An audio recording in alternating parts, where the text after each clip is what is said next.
How to unmute microphone on Zoom on Android phone. Hello everybody. If you are wondering how, you may follow up this method. So go ahead and open up the Zoom app on your device. And then once you open up the app on your screen, you should be finding this interface. So all you gotta do is join a meeting. For example, let's head over to a meeting and start a meeting.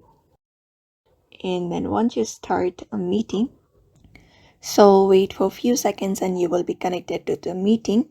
All you gotta do is in the bottom, you should be finding the unmute option. Go ahead and tap on it in the bottom left, tap on it.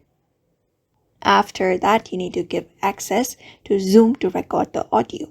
So go ahead and select the access, give access to Zoom in order to record audio. And once you do that, the mic will be unmuted and you can speak in your Zoom meeting. So that's it. That is how you unmute yourself on your Zoom. So I hope this video was helpful and thank you for watching this video.